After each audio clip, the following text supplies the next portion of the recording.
नमस्कार, आप देख रहे हैं द डार्क रूम, अनसुनी कहानी। आज की कहानी है भोजपुरी फिल्म स्टार की, एक ऐसी लड़की की जिसने दर्द, संघर्ष और समाज की उन कठिन सच्चाइयों का सामना किया जिसको सुनकर हर किसी की रूह कांप उठी। उस लड़की की आंखों में तमाम सपने, वो दुनिया की चकाचौंध में खो जाना चाहिए। भोजपुरी फिल्मों से आगे बढ़कर बॉलीवुड की सुपरस्टार बनने का ख्वाब था, मगर एक तरफा प्रेम की दर्दनाक कहानी ने उसका सब कुछ उजाड़ दिया। एक प्रेमी की पागलपन की हद ने तेजाब की आग में जिंदगी झुलस गई। आँख की रोशनी चली, उसके ऊपर से पिता ने कहा इसे जहर दे, लेकिन फिर भी उसने अपने जीवन के नए सिरे से लिखा। अंधेरों से निकलकर रोशनी की ओर बढ़ने वाली उस लड़की की कहानी यकीनन आपकी आंखें नम कर दी। हम बात कर रहे हैं गाजीपुर की रूपाली, जो भोजपुरी फिल्म स्टार रही है। एसिड अटैक के बाद उनकी जिंदगी बदल गई। उन्होंने हार मानने के बजाय उस अंधकार को पीछे छोड़ते हुए अपनी जिंदगी में रोशनी खुद पैदा की। ये कहानी केवल पीड़ा की नहीं, बल्कि साहस, हौसले और एक नई शुरुआत की। आइए उनकी इस प्रेरणादायक यात्रा को सुनते हैं उन्हीं की। रूपाली, आपका बहुत बहुत स्वागत है हमारे शो में। धन्यवाद सर। सबसे पहले हम आपकी संक्षिप्त कहानी सुनना चाहेंगे। आपके साथ जो घटना हुई, कब हुई, कैसे हुई? मेरे साथ घटना 2015 में हुई थी, 28 जुलाई को। मैं शूटिंग साइट पे थी और एक छोटी सी मूवी होनी थी, वीडियो मूवी, दहेज प्रथा करके थी। तो आधी मूवी शूट हो चुकी थी, आधी मूवी बाकी रह गई थी। तो हमारा प्लान था कि हम करेंगे बाद में, जब सब चीज़ें, बहुत सारे काम थे तो वो करने के बाद फिर हम, क्योंकि पैसे भी इतने नहीं थे कि उस मूवी को दोबारा हम कर सकें। तो जैसे ये सब चीज़ इकट्ठा हुआ तो हम लोगों ने सोचा कि अब मूवी करते हैं। तो मैं शूटिंग साइट पे पहुंची और रात में मेरे मतलब मैक्सिमम 12-1 बजे, मुझे नहीं पता कब मेरे ऊपर अटैक हुआ। और मैंने जैसे खाना खाया और मुझे खाना खाते ही बहुत नींद आने लगी और मैं सो गई। सोने के बाद मेरे ऊपर कब अटैक हुआ, कब नहीं हुआ, मुझे नहीं पता। मैं कितनी देर तक उस एसिड को झेलती रही, ये भी मुझे नहीं पता। फिर अचानक से जब मेरी आँख खुली तो पूरा फेस एकदम अजीब तरीके से झंझना रहा था। ऐसा लग रहा था क्या हो गया अचानक से, कितनी चींटियाँ मेरे ऊपर रेंग रही हैं। तो वो मतलब पेन बहुत अजीब था, उसको मैं एक्सप्लेन करना भी मैं समझ नहीं पाती, उसको कैसे एक्सप्लेन करूँ। तो मैं बेड पे से नीचे गिरी, चीखने लगी, चिल्लाने लगी, पर कोई मेरे आसपास नहीं था। और फिर मैक्सिमम 10-15 मिनट के बाद कुछ लोग आए और मैं कहती रही कि मेरा चेहरा जल रहा है, कोई पानी डाल दो। तो कोई इंसान पीछे से एक बाल्टी शायद पानी लाया था, मुझे भी इतना नहीं पता वो कितना पानी था। जैसे मेरे ऊपर पानी पड़ा, मेरा फेस और ज़्यादा बर्न होने लगा और मेरी बॉडी से और ज़्यादा धुआं निकलने लगा। तो मैं यही बोल रही थी कि क्या हो गया मुझे अचानक से, कि क्यों, मतलब मैं मुंह बंद करना चाही थी, मुंह नहीं बंद हो रहा था। जिस हवा को लोग अपनी बॉडी पे महसूस करते हैं उससे जीते हैं, लेकिन वो हवा मेरे लिए उस समय जहर थी। ऐसा लग रहा था कि मतलब मुझे एकदम मिर्ची के कुंटल में धकेल दिया गया है, इतना ज़्यादा जलन था। अगर कोई पानी भी डालता था तो भी मैं एकदम जलन होने लगती थी। किसी तरीके से मैं बोलने लगी कि मुझे बहुत ज़्यादा जलन हो रही है, कुछ करो, मुझसे आंखें नहीं खोली जा रही है, मैं मुंह बंद नहीं कर पा रही हूँ। तो बहुत से लोग का कहना था कि ड्रामा है, ऐसा कुछ नहीं है, कुछ भी नहीं हुआ। पर जब धीरे धीरे मेरा फेस एकदम ब्लैक होने लगा तो सबको दिखाई दिया। फिर उसके बाद मुझे, उस समय ऐसा हुआ था कि गाड़ी में पेट्रोल तक नहीं था कि मुझे सही टाइम पर हॉस्पिटल लेके जाया जाए। तो गांव में होते हैं बहुत सारे झोला छाप डॉक्टर जो थोड़ी सी पढ़ाई करते हैं, अपनी क्लिनिक खोल देते हैं। तो उन डॉक्टर के पास मुझे लेके गए किसी तरीके से गाड़ी को घसीटते हुए। तो वहाँ डॉक्टर ने मुझे इंजेक्शन वगैरह दिया और यही बोला कि मैं नहीं कुछ कर सकता क्योंकि ये मेरे बस की बात नहीं है। तो मुझे किसी तरीके से जिला हॉस्पिटल में लेके गए। तो वहाँ का भी बिहेवियर बहुत अच्छा नहीं था कि मेरे लिए बहुत अच्छा हो। मतलब ऐसी जगह रखा गया कि नीचे कीड़े मकोड़े चल रहे हैं और इधर पे बहुत ज़्यादा गंदगी, उधर ज़्यादा गंदगी। मैं बेड पे लेटी हुई थी, यहाँ तक कि वहाँ एक स्वच्छ शौचालय भी नहीं था कि मैं यूज़ कर सकूँ। और मैं बड़ी मुश्किल से वहाँ पहुँची। तो मुझे ऐसा लग रहा था जैसे आलू की बोरियों को इधर उधर उठा के पटकते हैं, इस तरीके से मुझे पटका जा रहा था। मैं खुद को नहीं समझ पाई थी कि हो क्या रहा है ये मेरे साथ। किसी तरीके से मैं वहाँ गई तो वहाँ ट्रीटमेंट मेरा स्टार्ट हुआ। 3 दिन मैं वहाँ थी तो मेरी सांसें वगैरह रुकने लगी और मेरी मम्मी को बहुत मुश्किल से पता चला। मैंने बोला मेरी मम्मी को कॉल कर दो, वो आ जाए। तो तो मेरे जो भी स्टाफ के थे उन्होंने किसी ने कॉल नहीं किया। तो मैं, एक डॉक्टर आए मेरे पास, तो उन्होंने कहा कि आपकी माता पिता कोई नहीं है। मैंने कहा नहीं, आप मेरी माँ को फ़ोन कर दीजिए। तो किसी तरीके से मैंने उनको फ़ोन किया। तो मम्मी ने सोचा कि पहले था ना कि कॉल करते हैं और उनके साथ मिसयूज़ करते हैं, बहुत सारे बीच में चले थे। तो मम्मी ने सोचा कि ये ऐसे ही कॉल आ रहा है कि ये मुझे लेके जाएंगे और काट पीट देंगे। तो वो कह रहे थे आप झूठ बोल रहे हो, मेरी मम्मी बेटी को कुछ नहीं हुआ, क्योंकि अभी वो कल ही मेरे से अच्छे से उसने बात की है। तो फिर पूरा दिन निकल गया, पूरी रात निकल गई, कोई मेरे पास नहीं था। फिर से मैंने कहा कि मम्मी मेरी नहीं आई, आप एक बार और कॉल करो, मैं बात करूँगी। तो मैंने मम्मी से बात किया और जब मम्मी मुझे देखने आई तो बहुत ज़्यादा मेरी पहचान ही नहीं थी। जो मेरा फेस था वो मेरा फेस रह ही नहीं गया था। मैं पूरी ब्लैक हो चुकी थी, मेरी स्किन पूरी काली पड़ चुकी थी। ऐसा लग रहा था कि मुझे किसी कोयले से उठाया गया है। उसके बाद मेरी मम्मी ने मुझे जैसे ही देखा और वैसे ही देखते ही बेहोश हो गई। उनको लगा कि मेरी बेटी के साथ ऐसा अचानक क्या हो गया। मैं बहुत ज़्यादा रोने लगी। मतलब आप जैसे हम आलू उबल जाता है कि उसके चेहरे से मतलब आलू के छिलके निकलते हैं, उसी तरीके से मेरी स्किन निकल रही थी। और मैं यही बोल रही थी कि हुआ क्या है मुझे। धीरे धीरे स्किन इतनी ज़्यादा फूल गई थी कि मुझे भी नहीं पता चल रहा था कि मैं पहले सोच रही थी चलो ऐसी छोटी मोटी चीज़ें हुई होंगी। तो फिर किसी तरीके से मेरी मम्मी ने बहुत ज़्यादा मीडिया वालों से बहुत बोला कि मेरी बेटी को अच्छे से अच्छा इलाज मिलना चाहिए। पर वहाँ पे मीडिया भी मुझे कोई टीवी में देख रहा था। एक डॉक्टर थे, डॉक्टर सुब्रोत, तो उन्होंने मुझे टीवी में देखा। तो उन्होंने बोला आप इनको यहाँ भेजिए, मैं इनका इलाज करूँगा।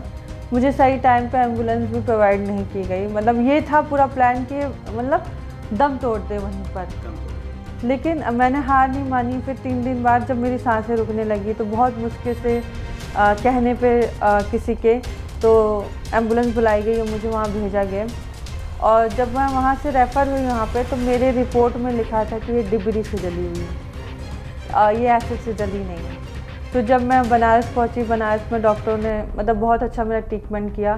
तब उनको पता चला कि इसके ऊपर 5 प्रकार के केमिकल डाले गए मिक्स करके। 5 प्रकार जी, कि मैं जितना पानी के संपर्क में जाऊँ उतना ही मेरी बॉडी बर्न हो।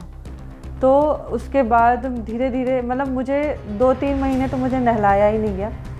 दवाई से जितना सोचा गया कि इसका असर कम किया जाए, उसके बाद मेरे ऊपर पानी डाला गया। उस समय पानी भी ना ऐसा लग रहा था कि मुझे मिर्ची से नहलाया जा रहा है। बहुत ज़्यादा जलन थी। वो जलन बता भी नहीं पा रही थी वो किस प्रकार की जलन थी, जो मैं झेल भी नहीं पा रही थी। जितना पानी डाला जाता था उतना मेरी बॉडी से ब्लड निकलता था और मैं देखती रहती थी कि हो क्या रहा है।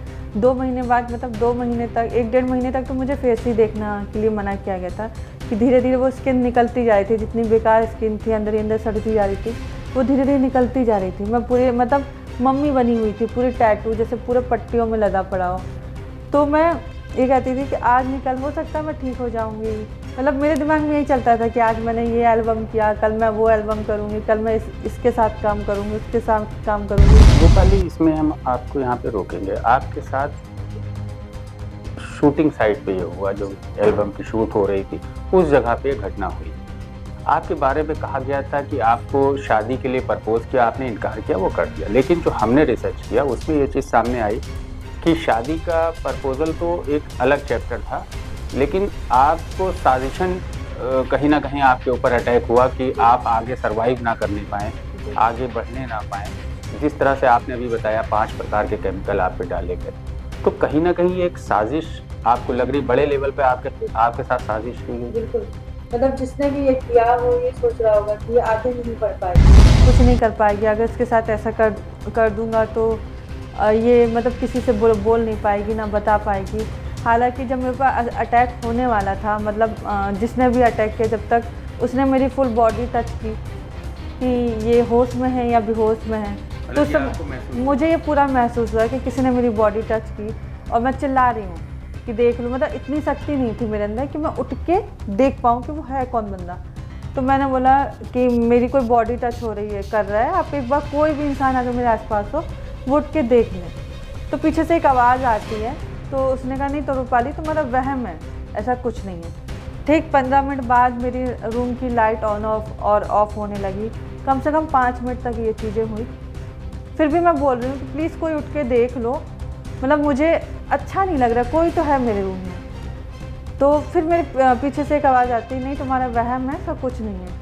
उसके बाद मैं कब बेहोश हुई कब नहीं हुई मुझे नहीं पता। आपको क्या लगता है कौन ये साजिश कर सकता है? मुझे तो नहीं पता कि ये कौन है कौन नहीं है, लेकिन काफ़ी टाइम बाद मुझे पता चला एक लड़का और लड़की दोनों ही थे।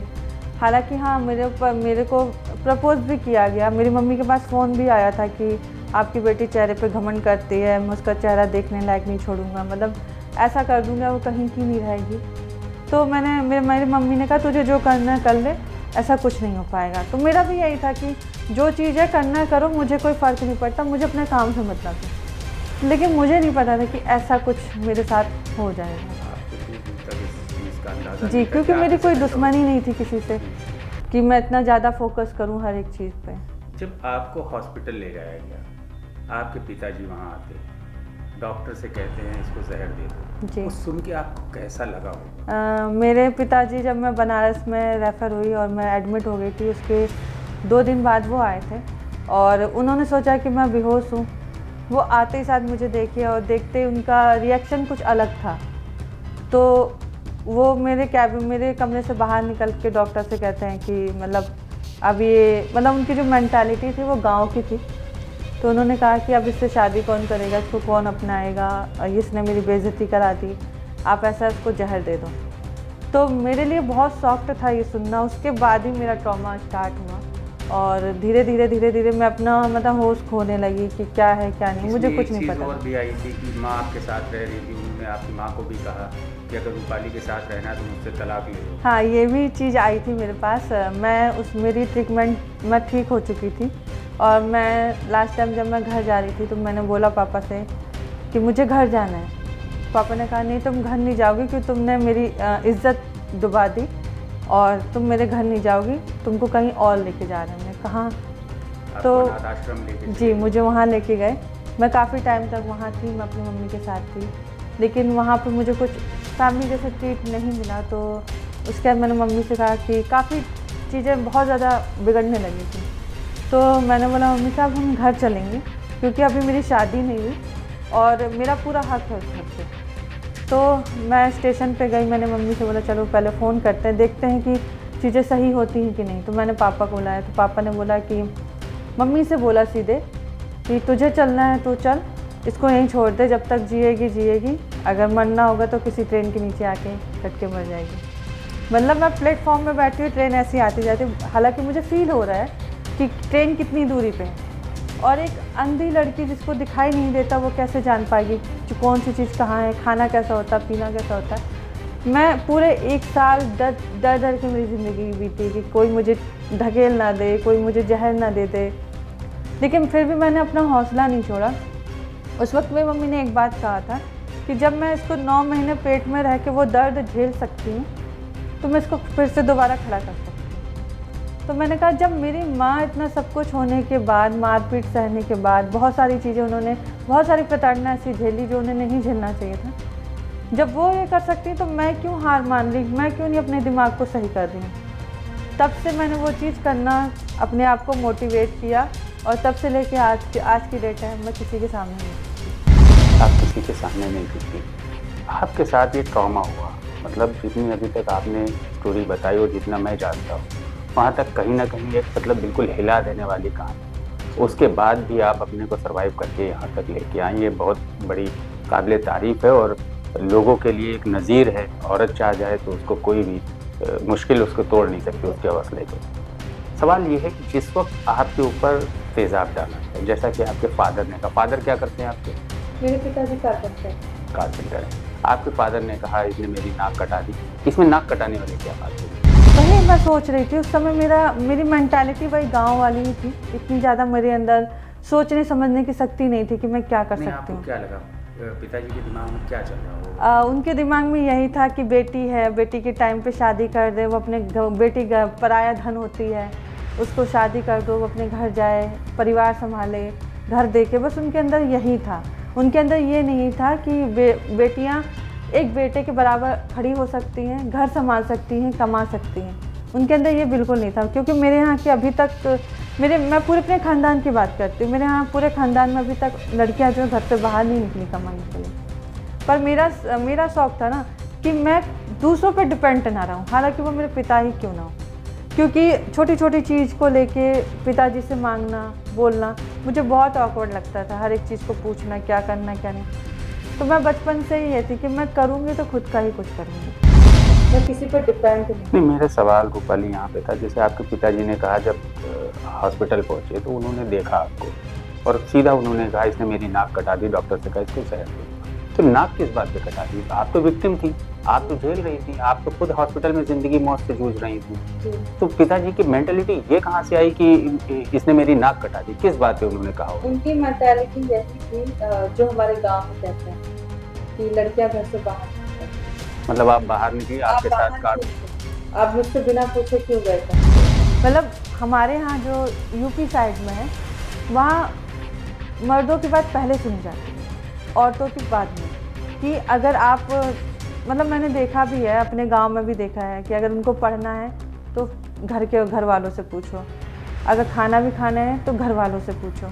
तो ये जो बेटा बेटी में जो ये फ़र्क शुरू से चला आ रहा है, ये आज तक है। बचपन में भी मुझे ये चीज़ देखना पड़ा कि बेटी पैदा हो गई पहले, बेटा पैदा होना चाहिए था। तो काफ़ी चीज़ ऐसी थी जो उनकी मेंटालिटी में चलता है कि मर्द पहले औरत बाद। मर्द पहले औरत बाद। आपके साथ जिस वक्त ये हुआ, सबसे पहली चीज़ क्या आपके जहन में आई? सबसे पहले मेरे जहन में यही चीज़ आई थी कि ये हुआ क्या, मतलब ये क्या ऐसी चीज़ है, मतलब क्या ऐसी चीज़ है जो मेरे ऊपर इतनी बड़ी साजिश की गई। अगर बैठ के हम बात करते हैं तो शायद ये चीज़ ना होती। अगर किसी के भी दिल में था कि मुझसे प्यार करना, शादी करना, मुझसे बात की जाती। हालांकि एक लड़की की पूरी लाइफ बर्बाद किस लिए? क्योंकि वो आगे बढ़ना चाहती थी, वो खुद का करना चाहती थी, कुछ अपने कला को आगे बढ़ा के कुछ ना कुछ करना चाहती थी। लेकिन मैं हमेशा ये सोचती थी ऐसा क्यों हुआ मेरे साथ, क्या कारण था। आपके दिमाग में कभी नहीं आया कि कौन हो सकता है? नहीं, मेरे दिमाग में बहुत बार आया ये कौन हो सकता है।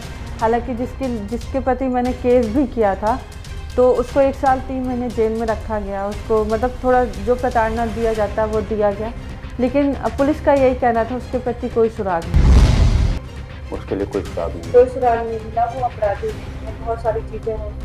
लेकिन जब कटघरे में मैं थी और मुझसे जब पूछा गया कि आपने इनको ऐसे फिरते देखा, मैंने जज से यही बोला कि मैं नशे में थी, मुझे नहीं पता क्या था क्या नहीं था, मैं कैसे बता दूँ कि इसने मेरे को ऐसे फेंका है।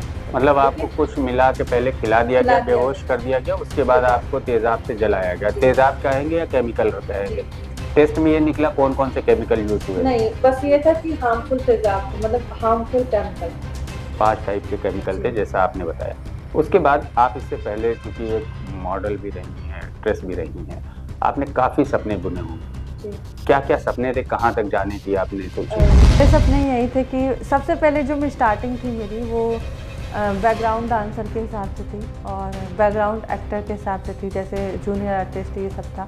मेरा सपना था कि मैं बड़ी मूवीज़ में काम करूं।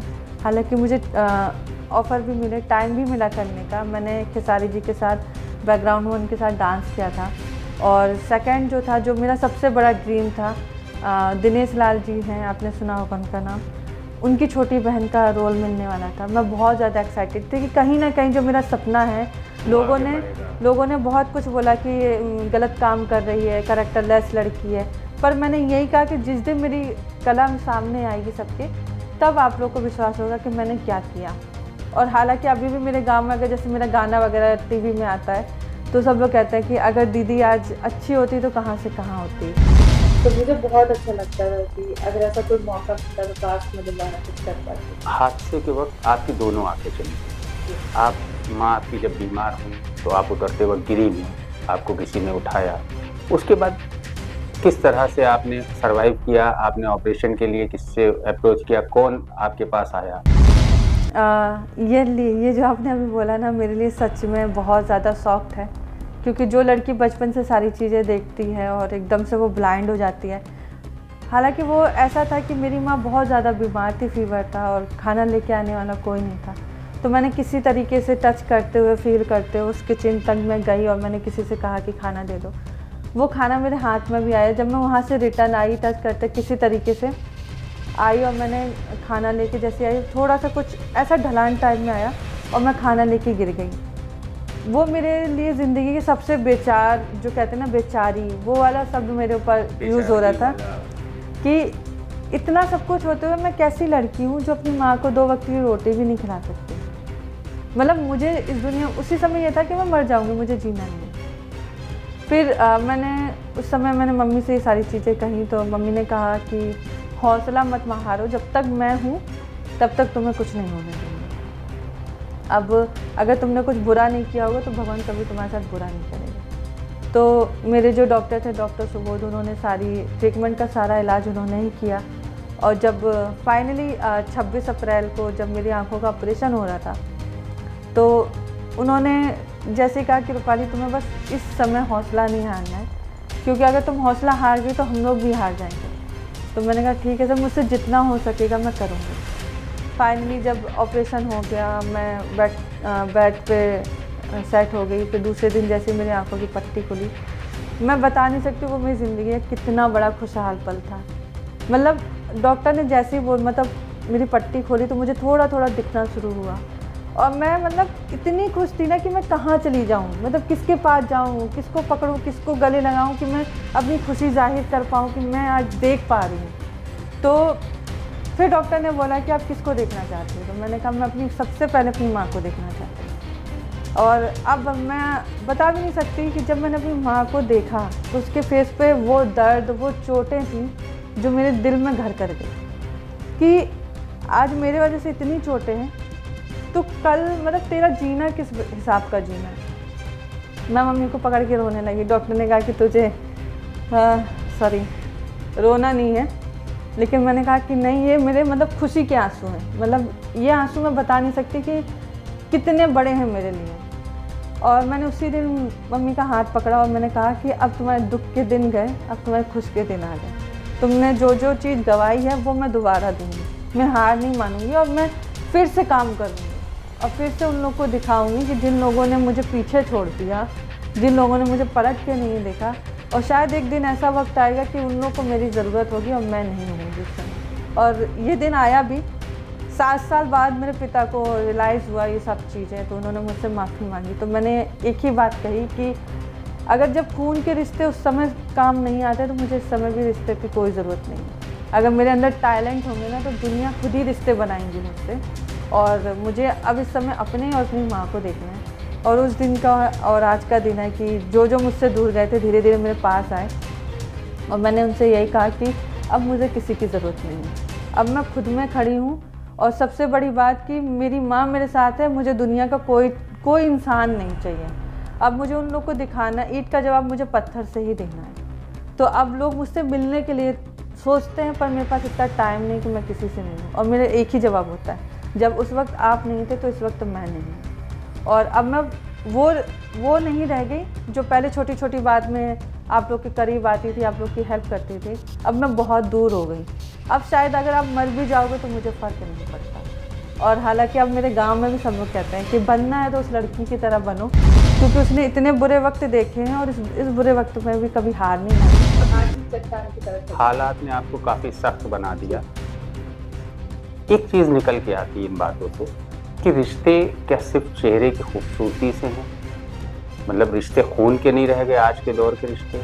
मिसाल आपके फादर से बड़ी नहीं हो सकती, तो जिस तरह से उन्होंने रिएक्ट किया, जिस तरीके का बिहेवियर किया, वो भी एक बाप अपनी बेटी के साथ करता है। जबकि बेटियों का कहा जाता है बाप से सबसे ज़्यादा क्लोज रिश्ता होता है, माँ से अगर बाप से ज़्यादा क्लोज रिश्ता होता है। उस स्थिति में आके ये ट्रॉमा आपने कैसे बर्दाश्त कर लिया? मैं फिर से वही कहूँगी कि मेरे लिए मेरी सबसे बड़ी शक्ति मेरी माँ है, जिन्होंने मुझे हर एक ट्रॉमा से गुजरना सिखाया, हर एक हालातों से लड़ना सिखाया।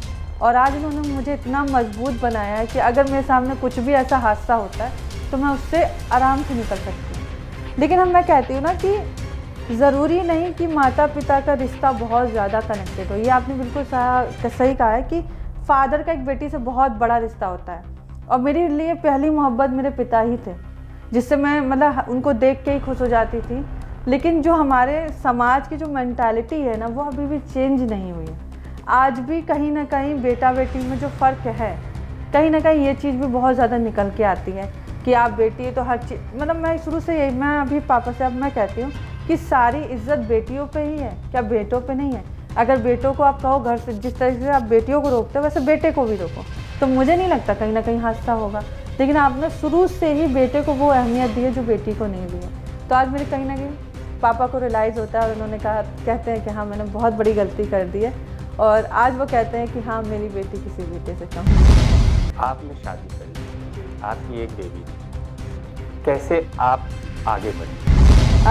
उस दौरान मेरे लिए बहुत ज़्यादा डिफ़िकल्ट था, मतलब इस सब रिलेशन में आगे बढ़ना चाहे कुछ भी।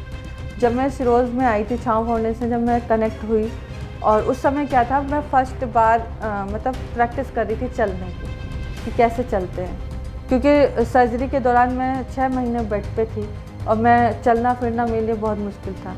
जब मैं यहाँ आई थी तो काफ़ी चलना फिरना होता था, लोगों से बात करना होता था, मैं डरती थी कि क्या पता कोई एक इंसान फिर से ऐसा कोई उसमें से निकल के आ जाए जो मेरे साथ ऐसा कर दे।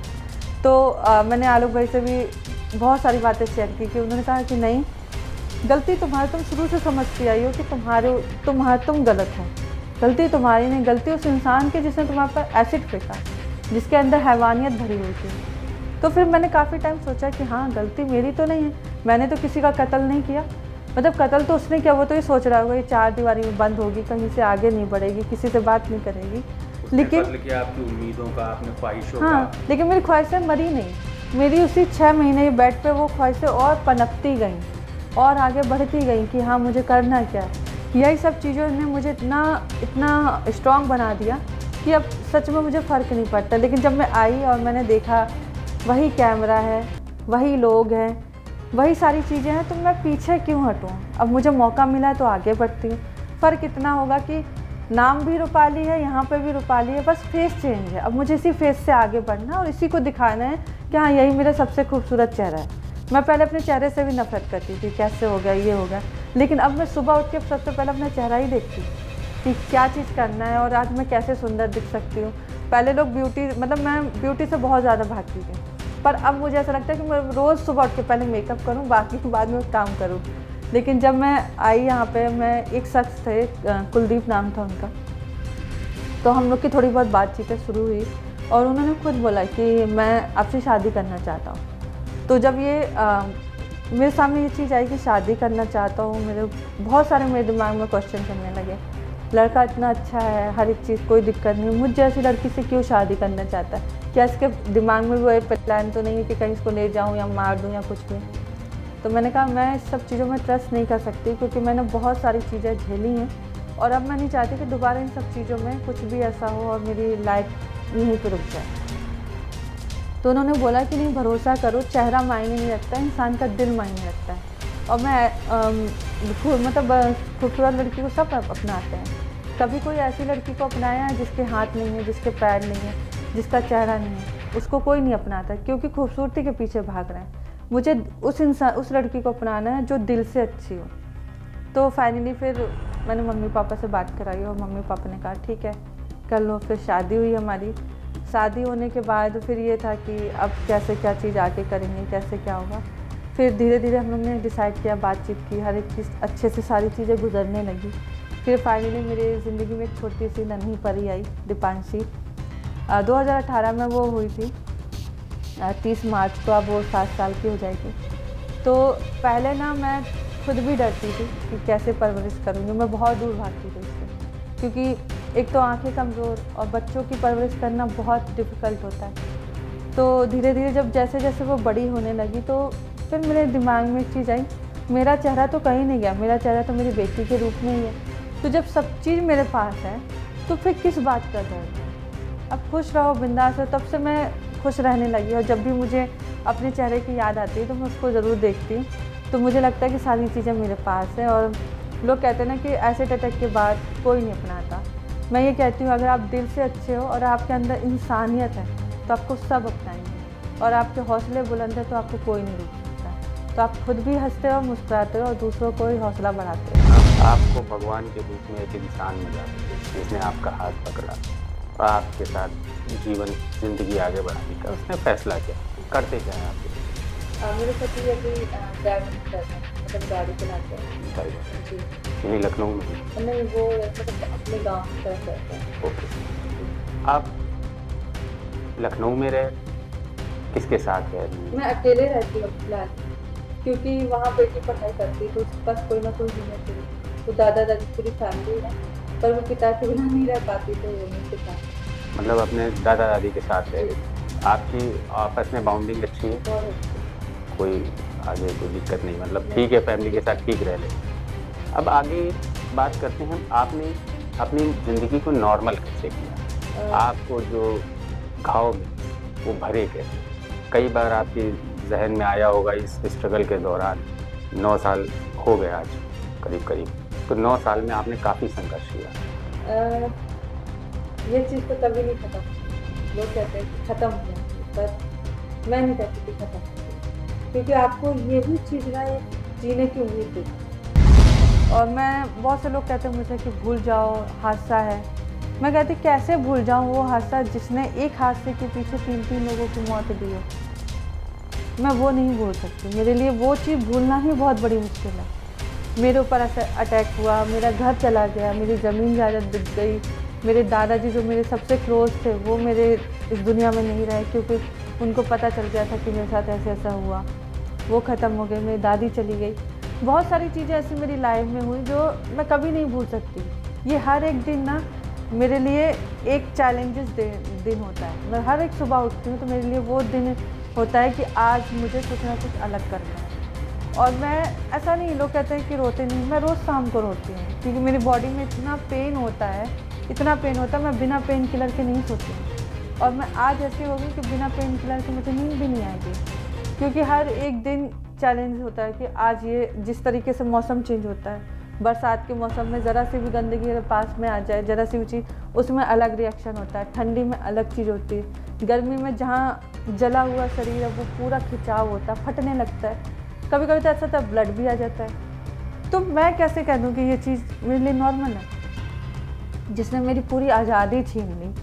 और वो हादसे को मैं भूल जाऊँ नहीं, कभी नहीं भूल सकती। मैं जब भी मेरा वो अटैक कर दे पास में आता है ना, तो मैं ऐसा लगता है मैं पागल हो सकती हूँ, मुझे कुछ समझ में नहीं आता, मैं बहुत ज़्यादा रोती हूँ।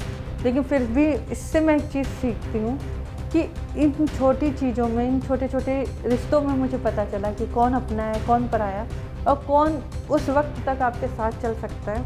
क्योंकि कहते हैं ज़िंदगी एक मोह माया है, जब तक आप धरती पर हो सब कोई आपके पास में होगा। हम क्या होता है, कनेक्ट हो जाते हैं हर एक इंसान से, ये मेरा बच्चा है, ये मेरे पति है, ये मेरी पूरी फैमिली है।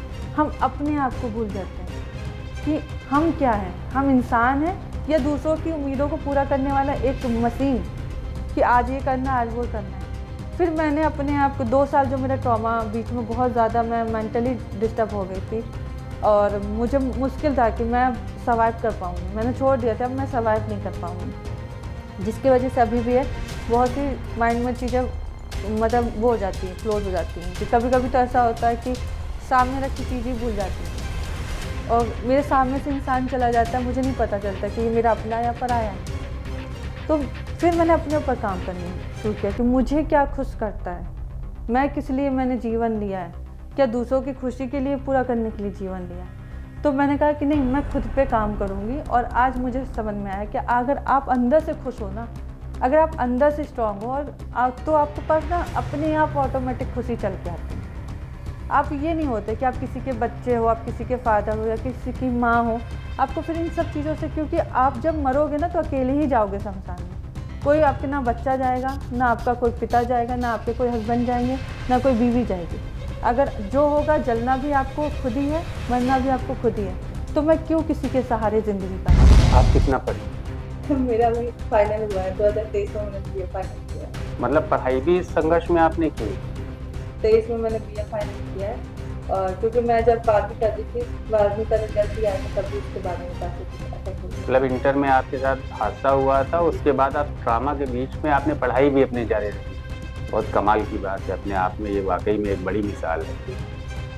आप आगे की प्लानिंग क्या है लाइफ की, आपकी बच्चे को लेके, फैमिली को लेके, किस तरह से आप आगे करेंगे? कोई प्लान नहीं, बस इतना है कि मैं खुद को मोटिवेट कर पाऊँ, खुद का माइंड को अपने मुट्ठी में कर पाऊँ। उसके बाद तो मैं खुद ही जज करूँगी कि हाँ मुझे आगे करना है। आप तो पूरा माइंड आपके मुद्दे में, इतना संघर्ष करके आपने इतना एक मिसाल, देश की पूरी कहेंगे हम, देश में एक मिसाल है। मान सकती है, कभी कभी चीज़ें ऐसी होती है ना, काफ़ी चीज़ें चेंज हो जाती हैं, हम कह नहीं सकते कि हम कब किस जगह पर क्या होगा है। लेकिन मेरा एक जो अभी सपना है बस ये है कि मेरी बेटी अच्छे से अच्छे स्कूल में पढ़े और बड़े होकर वो अच्छी सक्सेस डॉक्टर बने, जिससे वो उन लोगों का इलाज करे जो कहीं ना कहीं पैसे से हार जाते हैं, इलाज नहीं करा पाते हैं। बस मेरा यही ड्रीम है और एक लास्ट ड्रीम था। और दूसरा ड्रीम मेरा ये कि मैं अपना खुद का घर बना सकूँ, कोई मुझे ये ना कह सके कि तेरा ये घर, तेरा वो घर। मैं हक से कह सकती तू मेरा घर, कोई मुझे निकाल ना सके। तो सबसे पहले मुझे वो काम करना है, उसके बाद ही मुझे करना। आपके हादसे के बाद यूनिट के लोगों ने आपसे कांटेक्ट किया किसी ने?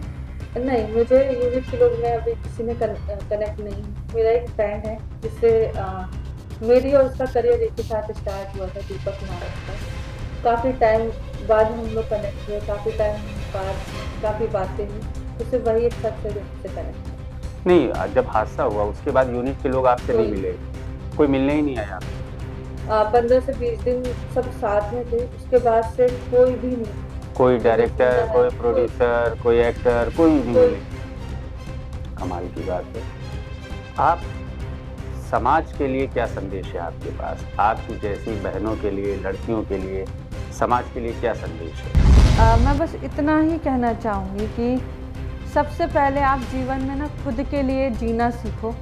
और आजकल मैंने बहुत देखा है, आजकल जो चल रहा है समाज में, गर्लफ्रेंड बॉयफ्रेंड ज़रा सा चीट कर देते हैं तो ये वो मर जाओ, सुसाइड कर लो। लेकिन नहीं, आप उनके लिए जियो जो आप माँ बाप आपके लिए बचपन से ही बहुत सारी चीज़ें झेल रहे हैं, और आप उनके प्यार को छोड़ के आप किसी तीसरे के ऊपर भाग रहे हो। तो सबसे पहले उस प्यार के लिए ज़िंदा रहिए, और दूसरी बात अपनी काबिलियत के लिए और हक से अपनी चीज़ों के लिए लड़ना सीखिए। और सबसे पहले खुद को पहचानिए कि आप हो क्या। आपने अपने हादसे के दौरान कई बार हार मानने की सोची, लेकिन वो पल कौन सा है जब आपने सोचा उन्हें अब बस बहुत हो गया, अब हम हार मानते हैं? उसको आपने कैसे संभाला? हाँ, ये दिन आया एक बार ऐसे ही, जब मैं हॉस्पिटल में थी और मेरा 4th या 5th फ्लोर था। मैंने मम्मी से कहा, क्योंकि मैं चल नहीं पाती थी और मुझे एक जगह बैठना मेरे लिए बहुत ज़्यादा पहाड़ है। तो मैंने मम्मी से कहा बालकनी पर मुझे जाना, मुझे लेके चलो। मम्मी को ये नहीं पता था कि करेगी क्या। मैं हालांकि आधा मैं कूदने की तैयारी में थी, पर मम्मी ने एकदम पकड़ लिया। कि उस समय क्या था ना कि कोई भी नहीं था मेरे पास में, सिर्फ माँ के अलावा। हम कैसे खा रहे हैं, कैसे पी रहे हैं, किसी को कोई फ़र्क नहीं पड़ता था। हॉस्पिटल में कोई आता था, कोई खाने के लिए दे जाता था तो खा लेते थे। तो मैंने कहा ये ज़िंदगी किस प्रकार की, सब कुछ होने के बावजूद भी मेरे पास कुछ नहीं है। मेरा घर है, मेरा खेत है, खाने पीने की कोई कमी नहीं है, फिर भी मुझे क्यों किसी से एक एक रोटी की मोहताज हो रही हूँ मैं। तो उसके बाद फिर मम्मी ने मेरा हाथ पकड़ के खींचा और मम्मी ने मुझे उसी पट्टियों में एक थप्पड़ मारा कि ये तू करने क्या जा रही है, कि मैं दुनिया से लड़ रही हूँ तेरे लिए, तेरे पापा से तेरे लिए लड़ रही हूँ और तू मरने की सोच रही है। मतलब तू चाह रही है कि लोग तेरे मरने के बाद ये कहें कि हाँ सच में इसकी गलती थी तभी ये मर गई।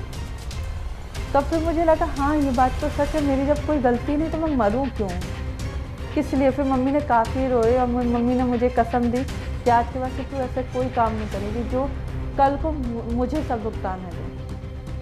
तो उसी के बाद से मरने की मैंने 2 से 3 बार कोशिश की। फिर यही आता था जहन में कि आज मैं मर जाऊंगी तो कल मेरी माँ को सब टॉर्चर करेंगे। तो फिर मैंने कहा नहीं रूपाली, बस अब बहुत हो गया, समय है और समय से ज़्यादा कोई बलवान नहीं होता। और कभी ना कभी ऐसा कुछ आएगा कि तू आगे बढ़ेगी और लोग तुझे कहेंगे कि हाँ तुझे बनना है उसकी तरह। कहीं ना कहीं अगर आप ये कदम उठाती तो उसको ही जीत मिलती जिसने आपके साथ हादसा किया, क्योंकि उसका मोटिव यही था कि आप ना रहें।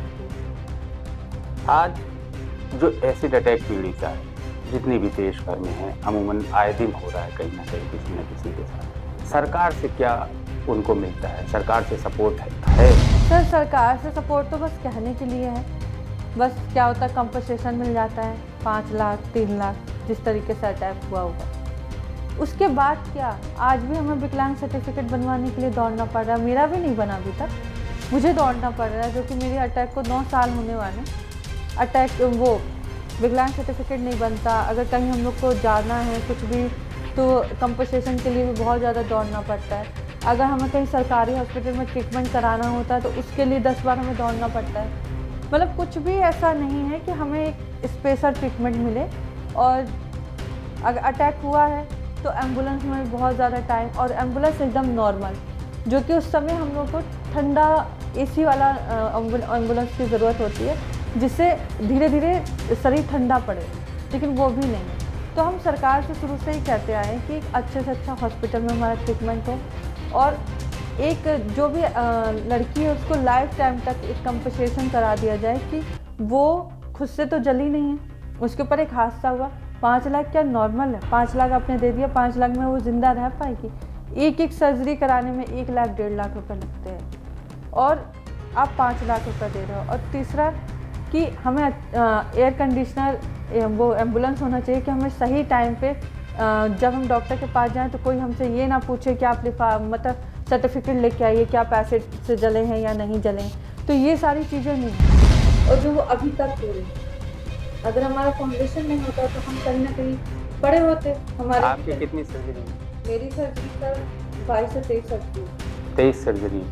अभी भी आप ऑपरेशन करा के रात में आई हैं? आप नोएडा से सीधी चली आ रही है, रात में ही आई।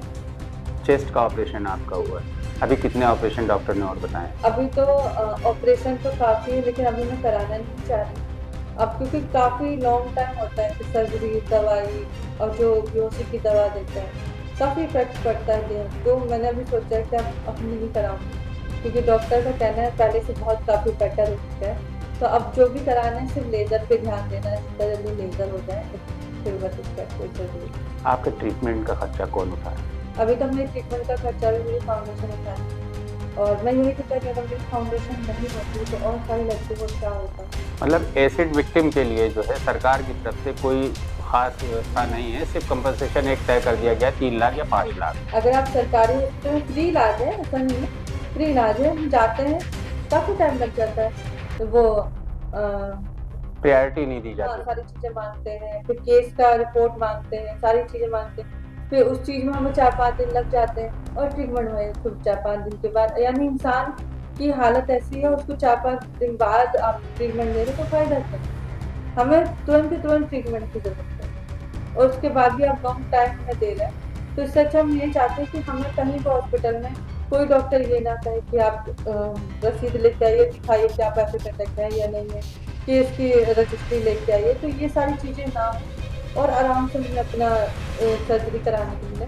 और 5 लाख से कुछ नहीं होता सर, एक सर्जरी में आप सोचिए, जब एक सर्जरी में 1.5 लाख रुपये खर्च हो सकते हैं, तब हमने 4-5 सर्जरी करा ली तो क्या है?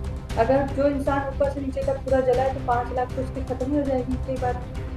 हम ये चाहते हैं कि जैसे आप कंपनसेशन थोड़ा जैसे सरकारी नौकरी वालों को मिलता है 30,000, 40,000, 20,000 हर महीने का कुछ ऐसा कर दे जिससे वो लड़की किसी माँ बाप पे या किसी दोस्त पे या किसी रिश्तेदार पे निर्भर ना रहे, कम से कम वो अपनी खुद का दवाई वगैरह खुद कर सके। सवाल यहाँ पे ये आता है कि सरकार कर दे ठीक है, लेकिन सरकार उस चीज़ पे कदम क्यों नहीं उठाने की कोशिश करती कि ये घटना ही ना हो? जी बिल्कुल, हमने कई बार इसके लिए तो विरोध भी किया है। कह देते हैं कि हाँ एसिड बंद हो गया, लेकिन एसिड अभी भी मिल रहा है, खुलेआम मिल रहा है, और फिर भी एसिड मिल जाता है। और लेकिन इसके बाद भी ये नहीं देखा जा रहा कि एसिड आपने फेंका तो क्यों फेंका, और आपको मिला कहाँ से। मेरा कहने का जो एसिड फेंक रहा है उसके ऊपर भी केस करो, जो एसिड दे रहा है उसके ऊपर भी केस करो, और जिस दुकान से उसको परचेस किया जा रहा है उसको भी बैन कर दो। लेकिन अभी भी हमारी सरकार पता नहीं कहाँ सोई, अभी लगता है काफ़ी लड़कियों की और ज़िंदगी बर्बाद करनी, इसलिए अभी तक सोई है। मतलब अभी तक लोग कहते हैं कि सरकार में सब लोग सेफ़ हैं, पर मेरा मानना है सरकार में कोई सेफ नहीं है। अभी भी एसिड अटैक हो रहे हैं, लड़कियां प्रताड़ित हो ही रही हैं कहीं ना कहीं से। कुछ ऐसी चीज़ हो जाए कि हम लोग एकदम बेफिक्र होकर 6 बजे के बाद निकल सकें, हम कह सकें कि नहीं ये आज़ादी की ज़िंदगी हमें मिली है। सरकार तो कह रही 6 बजे के बाद खुलेआम हो रहा है। नहीं सर, हमें अभी भी डर लगता है। अभी भी अगर हम खुद का बता रहे हैं कि हम 6 बजे रात में अगर जैसे कभी हम लोग लेट हो जाते, कुछ भी होता, हम लोग निकलते हैं 6-7 बजे बाद, इस तरीके से घूर के देखा जाता है ना कि ये इंसान अभी मतलब खा जाएगा, इस तरीके से होता है। और डर लगता है कि भाई कुछ भी हो, हम हैं तो लड़की। लेकिन फिर भी हम यही कहेंगे कि कानून सख्त होना चाहिए, 5 से 7 साल नहीं लगना चाहिए किसी केस में, 1 से 1.5 साल में केस तुरंत सही करके, और उसको ये नहीं कि बेल पे छोड़ दो, इंसान, मैंने खुद देखा जेल में वो सारी सुविधा होती है आप जो बाहर होती है, बस फ़र्क इतना होता है कि आपको गेट के बाहर नहीं निकलना होता, बाकी सारी चीज़ें। मुझे आप विश्वास नहीं मानेंगे, मुझे जेल में से फ़ोन आता रहा कि आप केस मुझे छुड़ा लो, केस बंद कर दो। मेरे अंदर यही था, जेल में तो बहुत सारी चीज़ें होती हैं, प्रताड़ना होती है, पीटा जाता है, रोका जाता है, पर ये बंदा मुझे जेल में से कैसे फ़ोन कर रहा है? मतलब इतनी पहुंच इसकी। सोचिए आप कि जेल में से जो बंदा मुझे फ़ोन कर सकता है तो क्या मत। जेल में जेलर से मिलके टाइम होता है उनका सेट कराने का, घर वालों से बात करना। नहीं सर, पर्सनल फ़ोन यूज़ करना कैसे, आप बताइए ना। तो वही मैंने उससे ऐसे एकदम प्यार से मैंने पूछा कि फ़ोन कैसे मिला, तो फ़ोन कैसे किया मेरे पास, तो उसने यही बोला कि फ़ोन की चिंता मत करो, फ़ोन तो मेरे पास बहुत आ जाता है। आप तो सोचो, तो मैं कैसे मानूँ कि जेल में इतनी सारी चीज़ें होती होंगी। उसने मुझे ये भी बताया कि सारी सुविधा होती है जेल में, बस जेल से बाहर नहीं निकल सकते। आपके जैसी जो एसिड अटैक विक्टिम्स हैं देश भर में, तमाम विक्टिम्स ऐसी हैं जिनके केस रजिस्टर्ड नहीं, घर में हैं, लोक लाज के डर से वो उनके परिवार सामने नहीं आए। आपके फादर जैसे लोग, जो मानसिकता के लोग, जो सामने नहीं आना चाहते अपनी बेटियों को घर में, उन बेटियों को कैसे हौसला मिले, उनके लिए क्या संदेश आप देना चाहिए? मैं यही कहूँगी कि समाज में हर चीज़ से रोकता है, समाज हमें हर चीज़ से रोकता है, क्योंकि हमें उसी समाज में जीना है। फ़र्क इतना है कि हिंसा आपके साथ हुई है, आवाज़ आपको ही उठाना होगा। आपको लाख लोग मना कर रहे हैं कि मत करो, ये नहीं हो, अब कब तक सहोगे? आज आप सह रहे हो, आप कल कुछ और हो जाए आपके साथ तो भी आप वो बर्दाश्त करोगे। आप अगर एक बार आवाज़ उठाओगे ना, तो आपकी जैसे 100 लड़कियां आवाज़ उठाएंगी। तो सबसे पहले आवाज़ उठाना सीखिए, अपने हक के लिए लड़ना सीखिए। हम लड़कियों में यही होता है, भाई ने बोल दिया तो चुप हो गया, पिता ने बोल दिया चुप हो गया, माँ ने बोल दिया चुप हो गया, और उसी चीज़ को घुटते घुटते एक दिन ऐसा आ जाता है कि हम खुद से ही सुसाइड कर लेते हैं कि नहीं, हमें मर जाना है। तो हम मरे क्यों? हमें ज़िंदगी मिली है, हमें उसे खुल के जीना है, और हमें हर उस हिंसा के लिए आवाज़ उठानी जो हिंसा में लगती है कि ये चीज़ हमारे सामने गलत हो रही है, चाहे वो कोई भी हो, चाहे किसी ने आपको एक थप्पड़ ही क्यों ना मारा, आप उसके लिए भी आवाज़ उठाओ। क्योंकि जब हम आवाज़ उठाने लगेंगे ना, तो हमें कोई नहीं रोक सकता। हम हर एक चीज़ से आगे बढ़ते रहेंगे। हमने शुरू से यही किया कि हमने बस सहना सीखा है, लेकिन ये नहीं कोई किसी ने जाना, अगर हम सह भी सकते हैं तो हम तोड़ भी सकते हैं। तो हमें तोड़ना है, हमें सहना है। तो हमें तोड़ना है, तो हमें सहना नहीं। तो ये थी रूपाली, जो केवल एक नाम नहीं बल्कि साहस, आत्मविश्वास, पुनर्निर्माण की एक मिसाल। इनकी कहानी हमें सिखाती है, जीवन में चाहे जितनी कठिनाइयाँ आए, हार नहीं। आज रूपाली न केवल अपने लिए बल्कि समाज के लिए भी एक प्रेरणा बनी। हम उन्हें सलाम करते हैं और उम्मीद करते हैं कि उनकी ये कहानी कई और लोगों के जीवन में रोशनी लाएगी। आपसे विदा लेते हैं, जुड़े रहिए डार्क रूम के साथ, जहां हर अंधेरी कहानी में हम ढूंढते हैं उम्मीद की किरण। धन्यवाद।